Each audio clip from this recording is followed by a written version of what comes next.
Hello, I'm Nora and welcome back to Novels with Nora.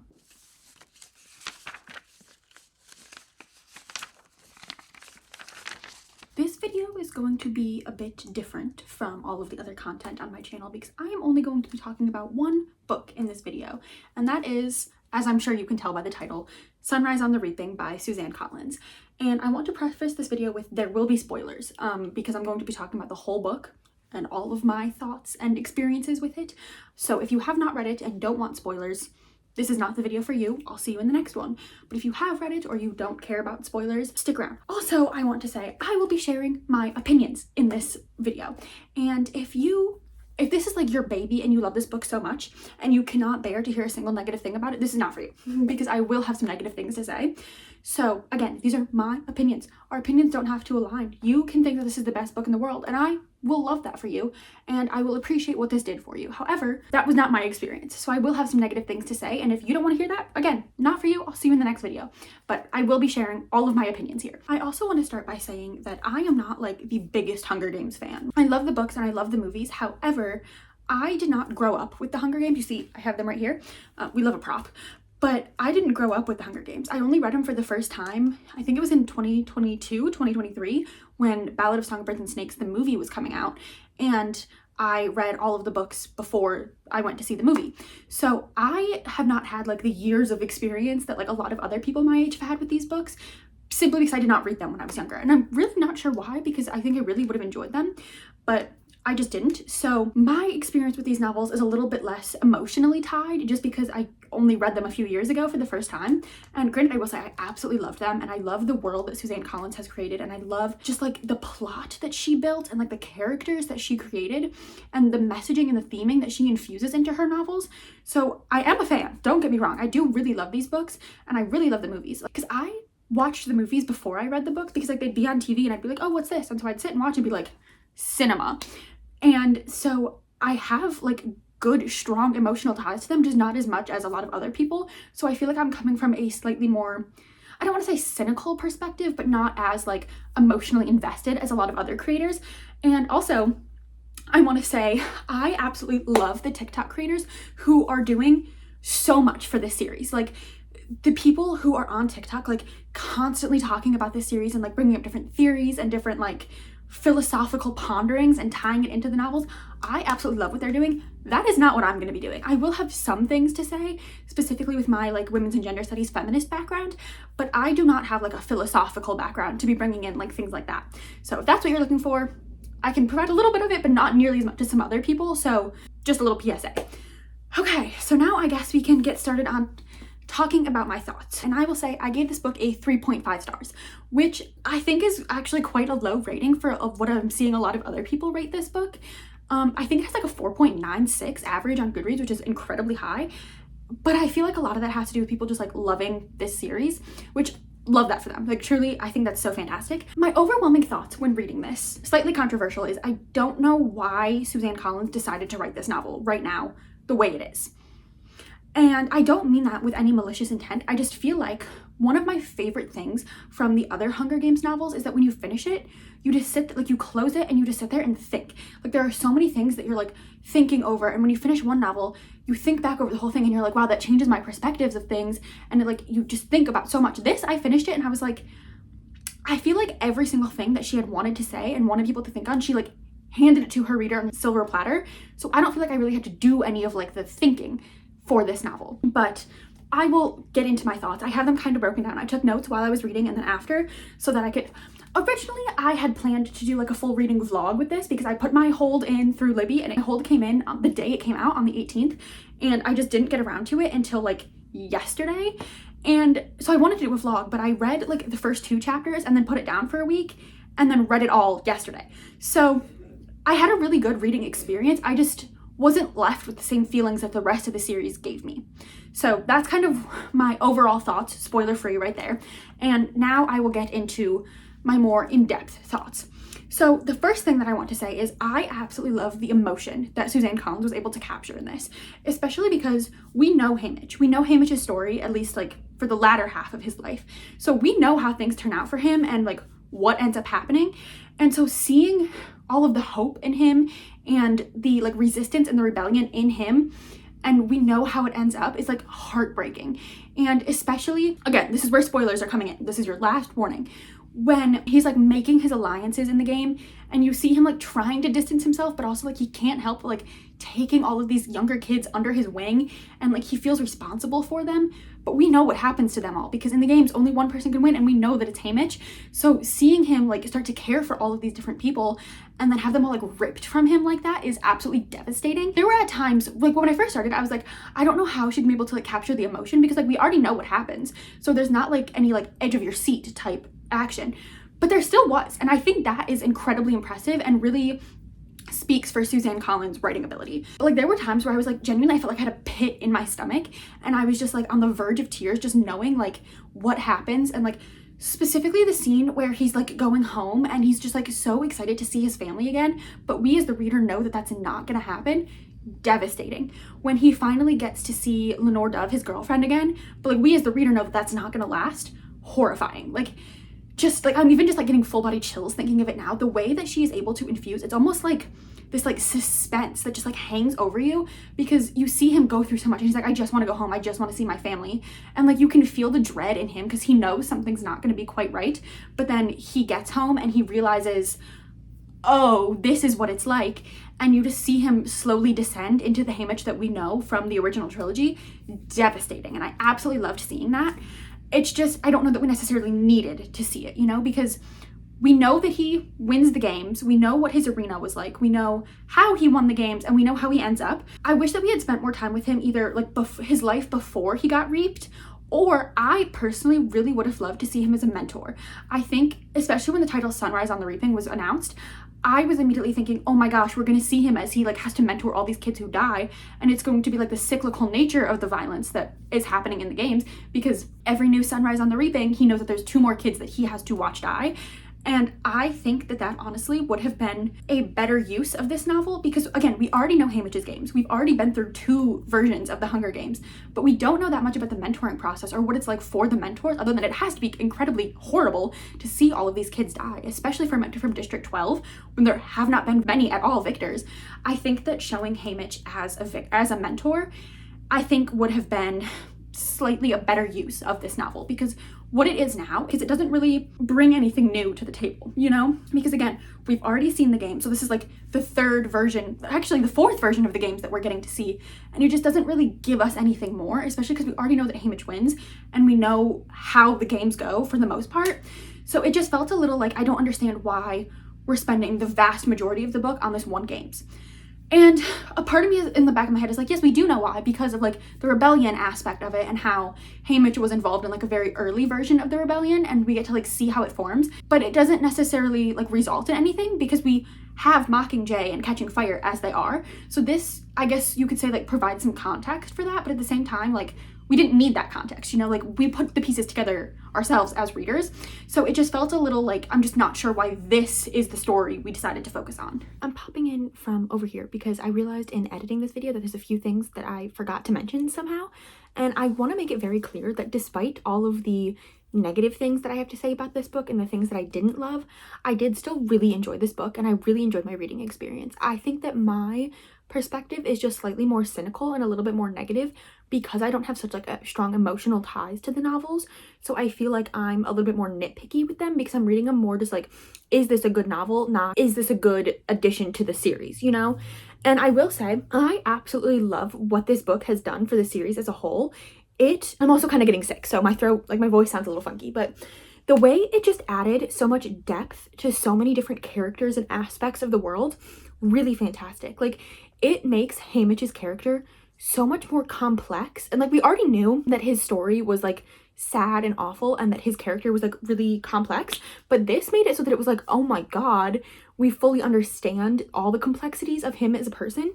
And it just makes it so much more heartbreaking, where if you go back and read or watch the other books and movies, you just see so many little things. And that's what I love about all of the new additions to the series, is it just adds so much depth, like emotional depth to the narrative, and it's so wonderful in that way. And a few other things that I really loved. Maisie Donner as a character, I think she is now my 2nd favorite character in the entire world. first being Joanna, but I feel like Maisie and Joanna are like kind of similar in that they're both just like very, I don't want to say standoffish, but like, yeah, kind of, where they have like attitude and they're like not afraid of letting that known, and how they both went into like the training and were like, didn't really make it known what their skills were. So like Joanna acted like she knew nothing and then started killing all these people with her axe, and then Maisie just like was giving fashion advice and being kind of sassy, and then had her blow dart little gun thing and was taking people out. And I really like those, like that's the type of character I really like. So I do really love Maisie. And when Haymitch goes back and he's seeing Merrily, her twin, and he goes Maisie and thinks that she's there, and that had to be heartbreaking for everyone, him calling out her name, like devastating. And I just, yeah, I really liked her as a character, and Haymitch holding her hand when she died, and like them calling each other siblings, because I feel like being in that environment, you're going to form like incredibly close bonds with those people, because like your life is like in their hands in so many ways that like, yeah, you're gonna like trauma bond with them. So I did really enjoy that aspect. And another thing I really loved, the arena being in the shape of an eye, stunning. Like that is the type of like imagery and messaging and subtlety that I wish had carried through the whole novel, because we already knew what the arena looked like, and I just think that putting the arena in that shape just gives us like extra insights, because if you've read Catching Fire, you already know what the arena was like before going into this. So giving us just like a little added layer of like propaganda and like, I don't know, just the eye as imagery, and like opening with a quote from George Orwell's 1984 that like most of like the most well-known cover has a giant eye on the cover, and then the arena being an eye, being symbolic of how the Capitol is just always watching, like no matter what you're doing, especially when you're in the arena. And even once, because the tributes in the arena couldn't tell that it was an eye, but like Haymitch only saw it once he was out of the arena and like watching the playback and realizing there's always going to be eyes on me, like the Capitol will always have eyes on me, Snow will always have eyes on me. That is stunning, and it didn't elaborate on that any further in the novel, and I wish that that's what the messaging carried through with. I wish that the rest of the novel had that level of like genius subtlety, is really what it is. But I did really love this book. Like a 3.5 is not a bad rating by any means. It's just because I don't have like the strong emotional ties, the things that I didn't like unfortunately just kind of outweighed the things that I did like in this one. I will say I absolutely loved like the emotions that I felt in this novel were crazy. Like from page 1, like my heart was in my stomach, and like there was just a pit in my stomach the whole time, because like knowing what happens and how things end up, and like, you know, he gets like a bittersweet ending, honestly, because like, you know, they get out of the games, but at what cost, you know? And I do really love just like the depth that this novel added to the rest of everything. And like, oh my god, poor Beatty, Wyrus, and Mags, and how they're included in there, and just the awful things that happened to them. Beatty having to watch his son get reaped, because from this novel we pretty much confirm that most of the reapings, if not all of them, probably just most, I wouldn't say all, but a lot of the reapings are not just like, oh, let me just pluck a name and like it's chance. A lot of it is like staged by the Capitol for like who needs to get sent to die, pretty much. So Ampert as a character was so fantastic, and the way he was like so young yet so willing to put so much on the line and at risk for the rebellion, and how his dad knew that he wasn't gonna make it, and he was like, please just like make his ending, like make his death as quick and painless as possible. And then he got eaten completely by the squirrels. The mutts in this arena were crazy. The way that they could target specific tributes and then like would just disappear once they got who they were after, devastating. Like, yeah, I really loved a lot of what Suzanne Collins did here. A lot. Like, there were so many things that I really loved. It's just, I don't know, I feel like this novel on its own is good. The novel in conjunction with the rest of the series, amazing. And because I'm only rating just the one book, that's why it's a 3.5. If I was rating the whole series, like 1,000,000 stars, not enough stars to even give this series. But like, I think that's really where I'm coming from with this. So obviously I'm going to have negative things to say. Again, they are just my opinions. You do not have to agree with them. You can even disagree with them, and I would love to hear your thoughts and your perspectives. But I just wanted to pop back in and add some of my things that I actually really enjoyed, because I think I got caught up in making sure I hit all my points of like the notes I'd taken when I was reading, and so I wanted to pop back in and just clarify some of the things that I did actually really enjoy. So, and I think that brings me to my next point of what I didn't really love about this novel, which is that the messaging felt so heavy-handed. Like, I even wrote in my notes while I was reading that it felt like I was getting hit over the head with the messaging, because I think something that readers really love about the Hunger Games is that when you finish it, there's so much more to think about and theorize on and like connect the dots for certain things and like connect it to different like real world like philosophies and things. And this didn't really feel like that, you know, because Suzanne Collins herself even said that this one is going to be about like propaganda and how propaganda shapes people's views of current like political climates. And the way that it was done in here just felt so over the top and so like propaganda, here you go. And it's like, Suzanne, if we can be on a first name basis here, I just feel like she needs to trust her readers more to be able to put the pieces together, which is what had been done in the other 4 novels. So I'm not sure why for this one she decided to switch it up and be so heavy-handed with it. And it's not just like, wow, the messaging is really clear. It's the messaging is being like spoon-fed to us. The number of times that Haymitch like talks about like making his poster, him and Maisie in the arena saying like, oh, is it for your poster? And the poster being like what message they're trying to send. I'm like, this is not slick. This is not like the covert messaging that I'm used to from the Hunger Games. And it just felt very much like, is she trying to appeal to a younger audience with this? Like, is that what's happening?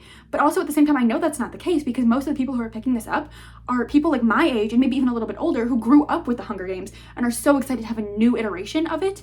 But it just felt like, again, getting beat over the head. Like the whole again, point of this novel was to focus on propaganda, and the number of times, like the posters that Haymitch kept pointing out, and then especially at the very end of the novel, well, I guess towards the end of the novel, when Haymitch is in the arena and he's thinking like, I'm gonna make a statement with what I'm doing here, and then we see him like doing his final interview with Caesar Flickerman, and they're showing him what everyone else, like Capital and District citizens, saw from the games, and he is walking the reader through every single change that has been made. And I just think it would have been so much more impactful if he had been like, what I'm seeing here is not what actually happened, and like left it up to interpretation for the reader of like what was changed, because like it's quite obvious for the reader like what would have been taken out, but him like going through like a play-by-play of his games and saying like, well, this was changed, this was taken out, this is what they wove together, and it was like, I don't think we needed that. Like it just felt, again, very heavy-handed, and I just wish there had been more for like the reader to like put together themselves. And I understand that that's not what Suzanne was doing. She wanted to like, I guess with this novel, she must have wanted it to be very clear what she was doing, but it happened in a way that felt kind of juvenile and a little bit childish. Not from the writing perspective, because the writing was still very good, but like where a much younger reader could read this and be like, oh, I know what propaganda is now. Where I feel like people my age and even older, and probably even a little bit younger than me, are probably like, yeah, there it is. You know, it just, there was no like intrigue with it. There was no, let me put the pieces together, let me think on it after, because it was all spoon-fed to me on a silver platter. Because he was going through like every single thing that was altered in the games, and I was just like, yeah, like we know, like we knew this was gonna happen. I don't know why we need to have like a play-by-play of what's happening here. And again, this ties into my next big gripe about this novel, which is the inclusion of the Raven poem. Okay, so we know that members of the Covey are named after like their first name. They have like 2 first names technically, but the first name comes from a poem and then the second comes from a color. So in this case, we have Lenore Dove. And so her name comes from Lenore in the Raven poem. And I think especially after reading Ballad of Songbirds and Snakes, where Lucy Gray's poem is in there, it alludes to what's going to happen with Lucy Gray, but then like we see it play out, and then the reader makes the connection, oh my god, the poem said this and this is what happened. Where in this novel, the entire, I'm not super familiar with the poem, so like correct me if I'm wrong, but the entire poem is in the novel. And it's like, it was, I want to say it was the last chapter before the epilogue. It was like a little section of what Haymitch is doing, section of the poem. And every time I would get to a section of the poem, I was rolling my eyes because I was like, I don't understand why we felt the need to include like giant chunks of the poem. Like I think just having the like little brief snippets that we got earlier in the novel would have been totally fine and would have sufficed. I'm not sure why the whole poem needed to be in there. Again, might not be the whole thing, but was definitely a whole lot of it. I even wrote in my notes, girl, I swear to God, I rolled my eyes every time a new section of that poem popped up because it was just so like over the top, and again, getting beat on the head. I was like, please, we do not need this whole poem in here. And I will say, listening to the audiobook definitely helped because the author read it with like the cadence that the poem should have. But had I just been reading it physically, I would have skipped over the chunks of the poem, because once, like, if you know the concept of the poem, you don't need to like read the whole thing like that. And so it just felt weird to have the whole thing included in there, and it felt like it was just completely lacking the subtlety that all of the other 4 books had. And so I'm not sure why that was kept in there, and it really like, it broke up what was happening with like the actual narrative of the story. And part of me was like, you know how like sometimes you read and there'll be like a little page break and then like we continue? I think that's all we needed. We did not need these giant chunks of the poem to like completely outline what's happening here. Like it was not necessary. It took me out of the story, quite frankly. Speaking of the end of the novel and things not feeling necessary, I was not a fan of the epilogue. I can understand why for like big fans of the book you would really love the epilogue, because we see a little bit more of life after the games and after Mockingjay, and I can definitely see why that would be like enjoyable. However, it just felt like, I don't know, like this wasn't needed, because if the story we're trying to tell is Haymitch during his games, including the afterwards, like we already have that, you know, we already know what happens to Haymitch after the games. So including this epilogue just felt a little bit like, I'm not even sure, because fan service, again, is not the right thing, because I feel like writing anything else in this trilogy or in this series could be considered fan service, but I do feel like Suzanne Collins had something she was trying to say. I just feel like it needed to be refined a little bit more. And this epilogue, I think, is the closest thing in the novel that I would say feels like fan service, because it doesn't really give us anything else besides like Katniss giving Haymitch the goose eggs, but it still doesn't, like, that's not necessary. It doesn't really add a whole lot to the plot other than like, you know, but there was already so much of that in there that I'm just not sure that it was really needed, if that makes any sense, because it kind of just felt like repetitive to what we've already seen, and just kind of like, yes, it like added to what we already have, but again, because it added to what we already have it, you know, like it didn't really feel super necessary. And especially after all of like the poem being in there and then slapping us with this, I was like, I don't feel like this was necessary. Like I read it and I was like, oh, that's like sweet and all, like we get to see like a little bit of a happy ending, but I think that the novel itself would have had more of an impact had we not had the epilogue in there. Switching topics again, because I feel like this video is going to be a little bit all over the place, as I'm sure you can already tell, because I have a lot of thoughts and sometimes they connect and sometimes they don't. This one, like I said, I'm not sure that Haymitch was the correct vessel for this novel and what the messaging of this novel could have been.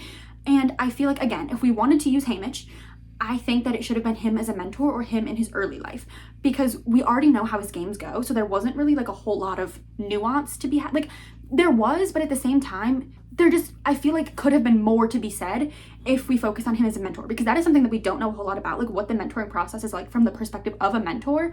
And also I think it just could have been a much different novel, obviously, had we focused on him older. I just think it would have provided like a different perspective for readers. But what I really think should have happened, and what the idea I am partial to, is I really wish that we had focused on a tribute and a victor from a different district.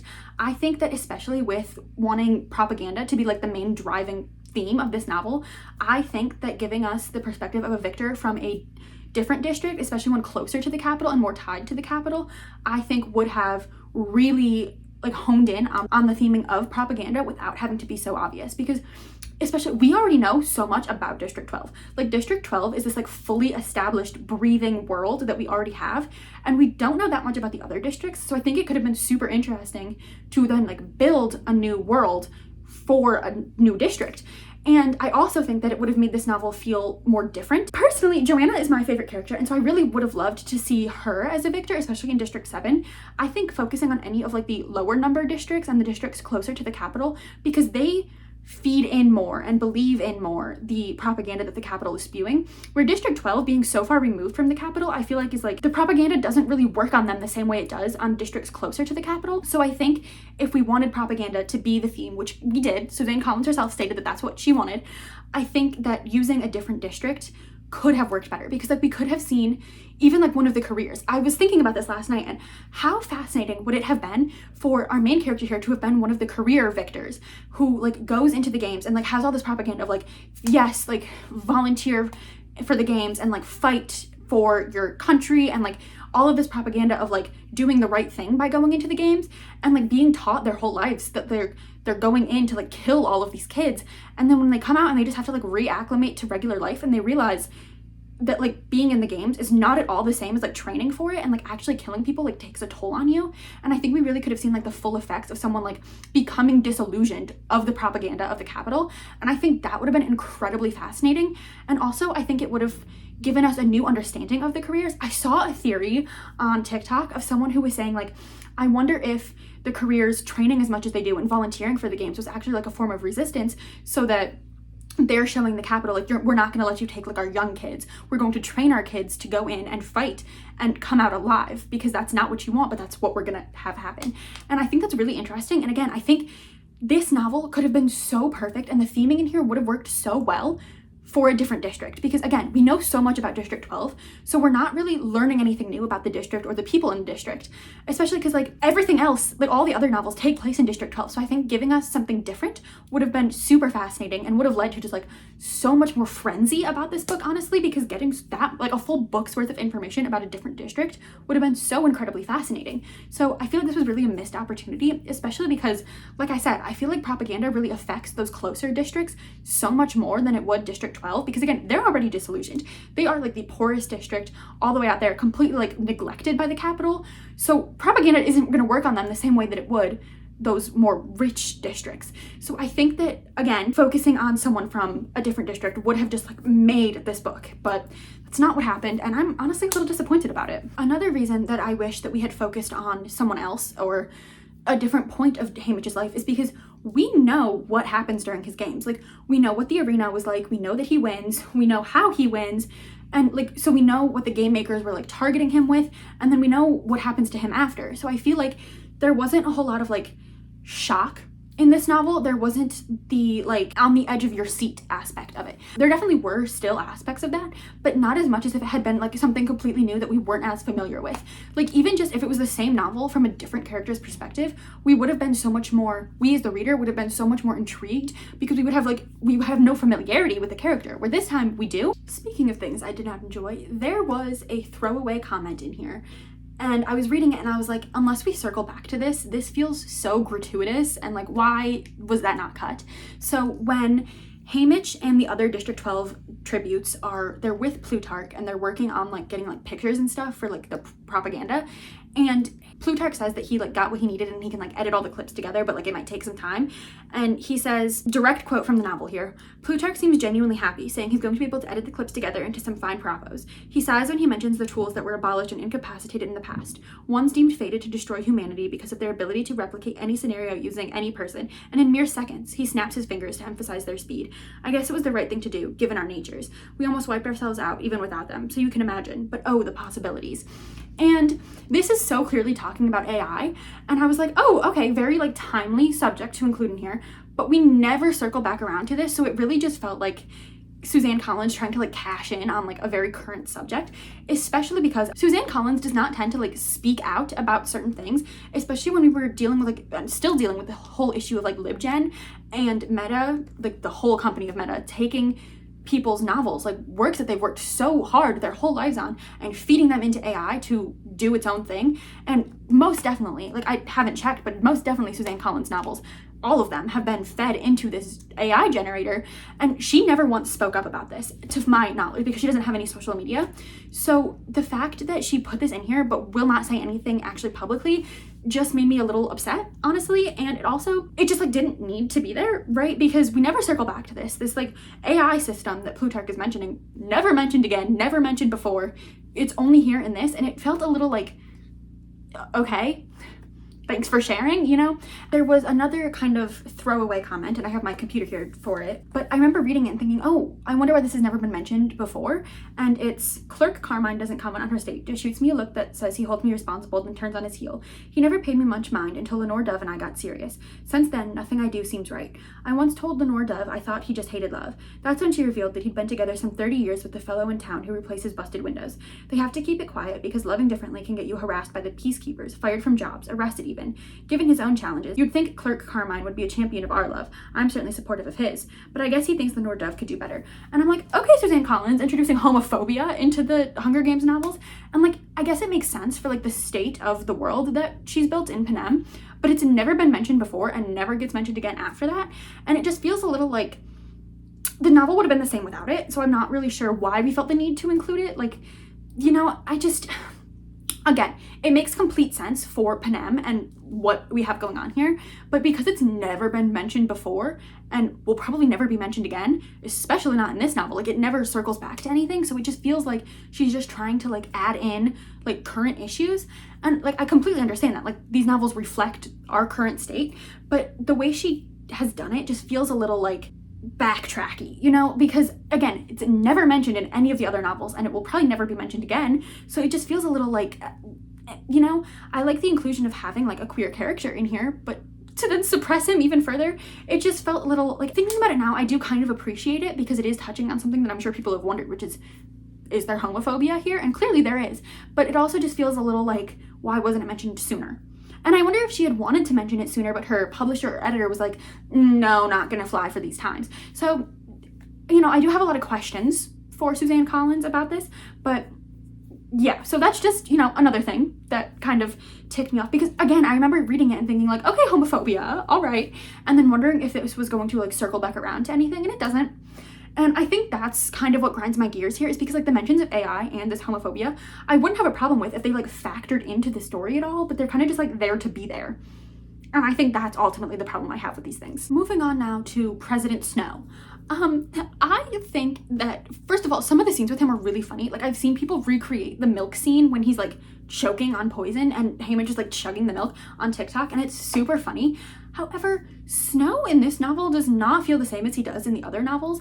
And like, granted, this is set like obviously plenty of years before the original Hunger Games trilogy, but we see him being evil and dastardly in Ballad, which is like 40 years before this one, I think. So it just feels a little like there should be more consistency between his character, because there is in these books. He's still very evil, very awful, but he has like the same personality traits, where here, when we first meet him, he's like doubling over, choking on poison, and like letting Haymitch see that like weak side of him. And I just feel like the Snow that we know and have come to know, that Suzanne Collins has made us know, would not do that. Like, he would not let especially a tribute from District 12 or even Plutarch see him in this weak state. So that just felt a little like, oh, okay. Also, when he was talking to Haymitch, he was just kind of like letting Haymitch in on a lot of like his knowledge of District 12, and it just felt a little like, why? You know, because it's like, I feel like the Snow that we have come to know through the other 4 books would not be acting like this. And another thing, when Haymitch ties in, I promise. When Haymitch, like after he wins his games, he's back in like the tribute apartment, and he says that the TV is playing, and it plays like news, but then it also plays like clips from other games, and it randomly plays Lucy Gray's games, and so, but like not the actual games, like her singing and then like reaching for Snow on the stage.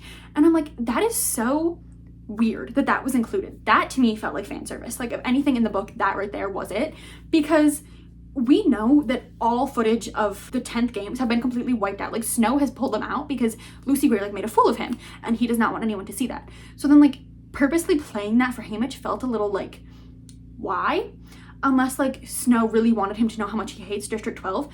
But again, it wasn't like, the clip cut out before you could see who Lucy Gray pulled up onto the stage. So he like just kind of guesses that it might be Snow, but he's not really sure. So I feel like including this clip was just like, oh, you really like Lucy Gray? Here she is. I'm gonna dangle her right here, but not enough for you to really learn anything new about her. So it just felt a little like, I don't know why we would include that, especially because Snow is smarter than that, or at least we have been told that he should be smarter than that. So it just felt very interesting, and Snow's characterization did not seem to be consistent from this book through the other 4. So I didn't really love that, especially because when he was talking, he just felt kind of like silly, and like his threats didn't feel very threatening. Like, he just felt kind of like, he felt like a very flat, stagnant character.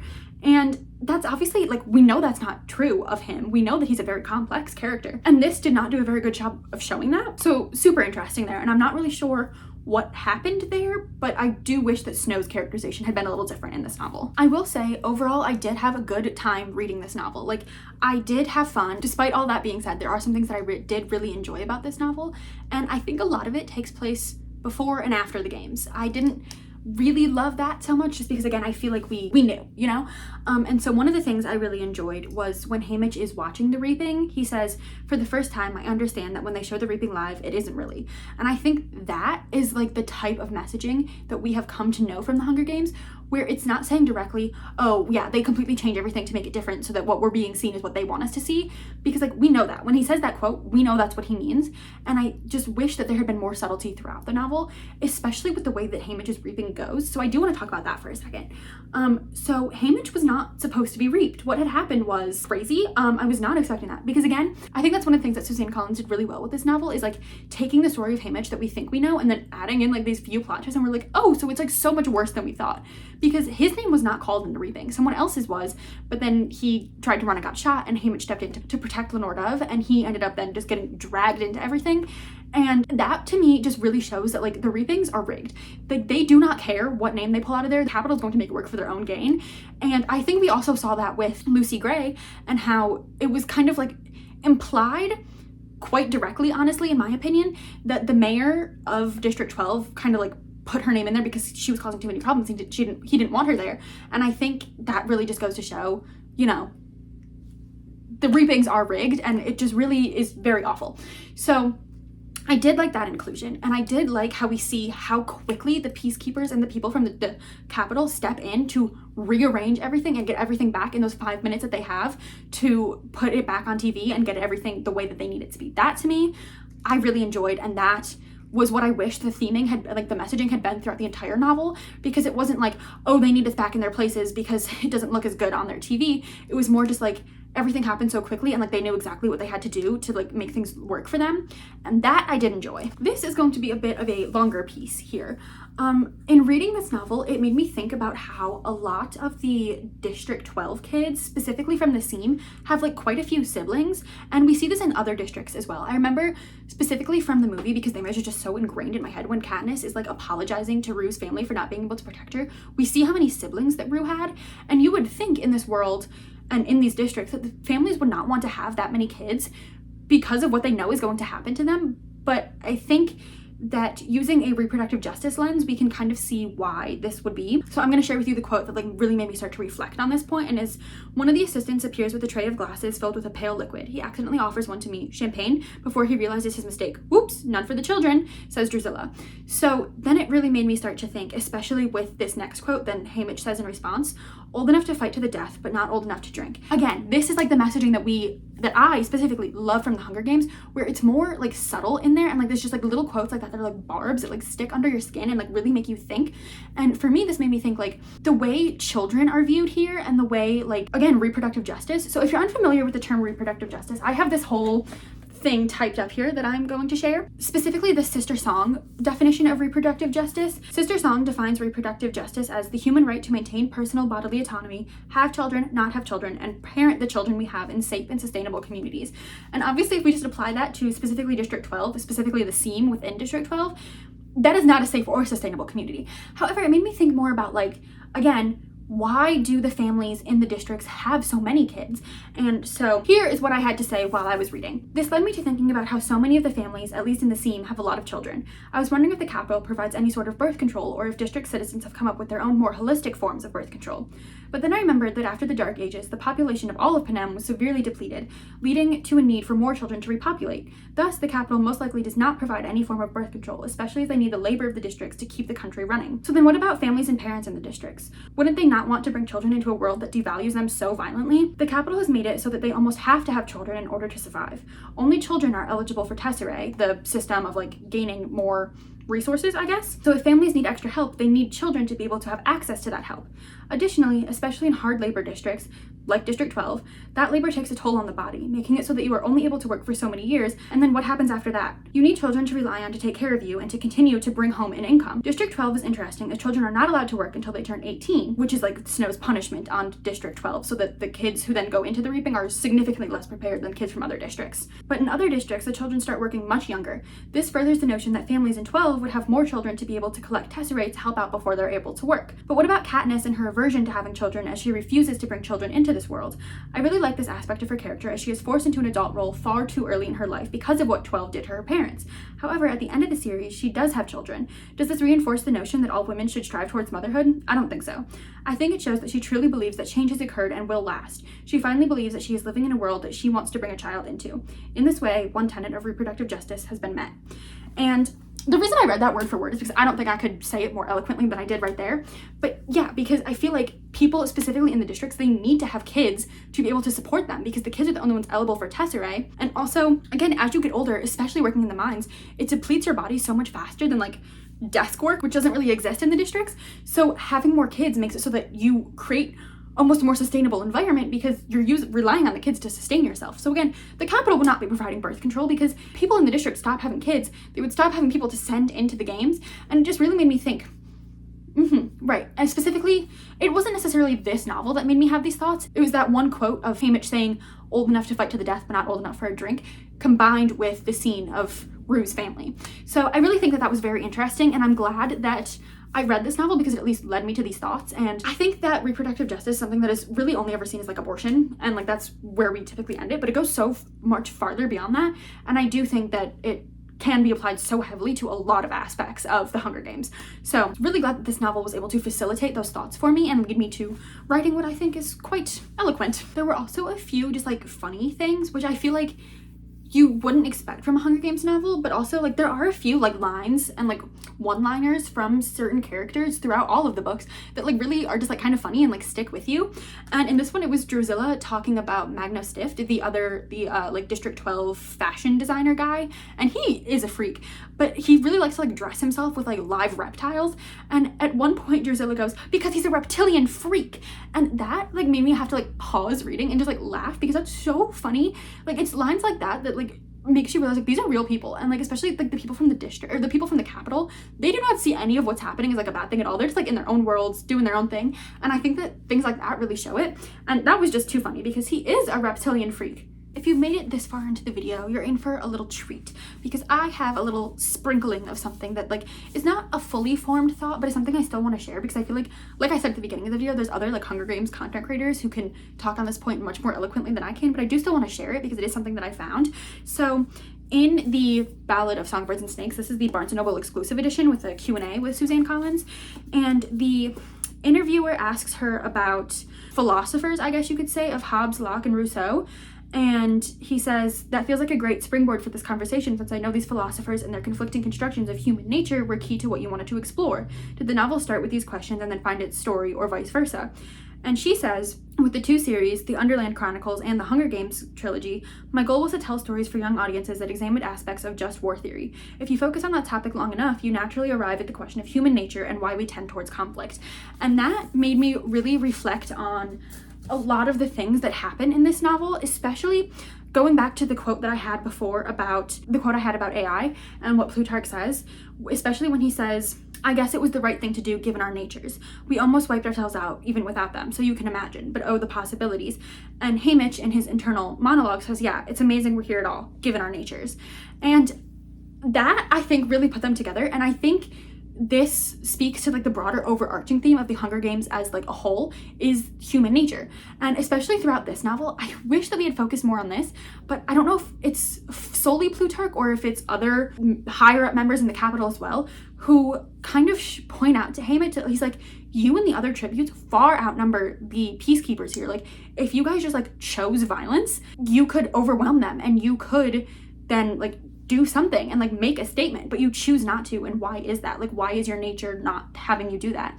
I think that a lot of really great conversations can stem from there, but that was like not what the novel was really focusing on. And it really, I think, was super interesting because Haymitch was then like, he like looked down at the knife in his hand and he's like, why am I not choosing that? And it was a lot of like, again, human nature and like, why do we stray away from violence even when it would help us? And I think that a lot of really interesting questions and conversations can stem from there. So if you have anything you want to say about human nature throughout the Hunger Games novel, I would love to hear it in the comments. But yeah, I think that's just something to think about, especially because it's such clearly an overarching theme through all of the novels. So I'm glad to see that some of it was in here as well. I just wish that there had been maybe a little bit more of it, because a lot of the like messaging happens within the games and then like his like post games interviews, and then after that it all just kind of like trickles out. And I just wish that there had been a little bit more woven all throughout, if that makes sense. Popping in one last time just to kind of wrap all my thoughts up together. So I did really enjoy this book. The way that it added so much depth to what we already know about certain characters, specifically obviously Haymitch, but then also like Wyrus, Mags, Beetee, Katniss's parents, just like Peeta's dad. Like we get a lot of like background information built up on a lot of characters, and I did really enjoy that. And like looking back then at the original trilogy, you read so much more into it, and I really love that it did that for the series. I just really love the emotional depth that it added to pretty much everything. Like the way it makes everything hurt like 10 times worse now, knowing how Haymitch tried so hard to protect everyone and then was not able to protect them. And one thing, I think it was in the epilogue, that I did like was when he was talking about how he didn't want to let Katniss and Peeta in because anytime he had been with new tributes, like they had died under his watch. And so him saying that he didn't want to let them in, but it was like hard not to, devastating. The similarities between him and Katniss, and how Katniss was just like in the right place at the right time, unlike where Haymitch kind of did like tried to do the same thing that Katniss did, but it just didn't work for him. Devastating, truly. So like seeing it work with Katniss, yeah, it makes everything hurt 10 times worse, truly, because once you know just like how much pain and suffering he's been in and then how hard he fought for Katniss, devastating. I think if there's one word to encompass this book, it would be devastating. However, I think that my expectations were set too high, because like throughout the video I talk about how I think that like this messaging could have been better communicated through a different plot, and I do agree. And I think part of the problem is I never really connected with Haymitch as a character. I never really cared about him as a character, unfortunately. And so I really do think that like had I reread all the other books before reading this, I think it would have worked so much more for me. But just reading this, I was just kind of like, I feel like I'm not getting from this what so many other people are, and I think that's what it is. I've seen so many people absolutely love this book, and like it means so much to them, and for me, I'm like, it was fine. And so I think that's really what it is. It's I built this novel up so much in my head only for it to be kind of exactly what I thought it was going to be. Because when I knew that it was going to be Haymitch, I was like, oh, so we're going to get emotionally destroyed and it's just going to kind of build on what we already know. And that's what it did. And like it did that really well. I just kind of wanted more, you know, because I think especially Panem is such like an interesting world and it's so fascinating. I just want to know more about it, and I want to know more about the other districts. And so being back in District 12, I was like, well, like I feel like we already know a lot. And we did learn a lot more, specifically like about the time before Katniss was born and like Katniss's parents and like the relationships between there. Super fascinating. I really loved this novel for what it was. I just had built it up in my head to be so much more than it was, which I think just jaded my perception of the novel. So it was not a bad novel by any means. It's just, again, I had built it up too much in my head for what it ended up being, because again, really loved it. Also, I just feel like had I read this back when I was originally reading all the other books, I think I would have loved it so much more. But I am like so deep in my fantasy era right now that I feel like this just like wasn't doing it for me. So again, really liked the book. And if you liked it, this is not an attack on you. I promise. This is not an attack on the Hunger Games at all. I love the Hunger Games. Okay, I do. Again, I just built it up so much in my head and it just could never amount to what I had built it up to be. But I did really love it. And the way that you can read this and then go back and read all of the other books, maybe not Valid, but the other three, and read them so differently, knowing what happened here, I do really like that. I like how it kind of changes your perception of Haymitch completely as a character, but then also just like everything else that happens. I do really enjoy that. I just think, again, this novel on its own is good. This novel in conjunction with everything else is fantastic. And because I'm just in this video talking about this one novel, Sunrise on the Reaping, I think that yes, that's what it is.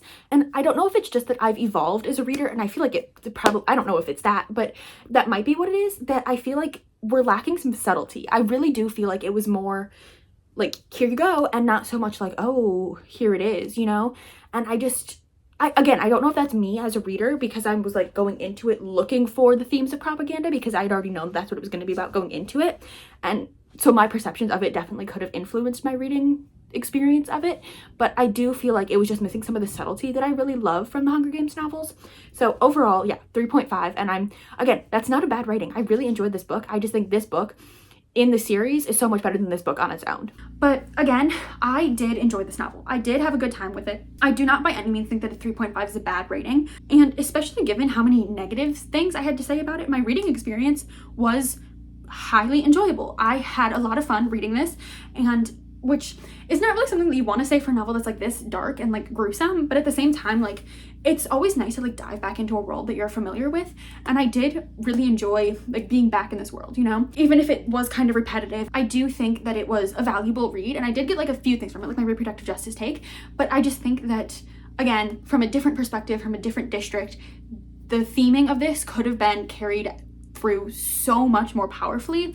But again, I did still really enjoy this, and I would love to hear your thoughts. If you read the Hunger Games like when you were younger and you have more of like an emotional attachment to them, I would love to know if your thoughts differ from mine. Like obviously they're going to, but I would love to know if your thoughts are like significantly different than mine on this, or if you agree with any of my points.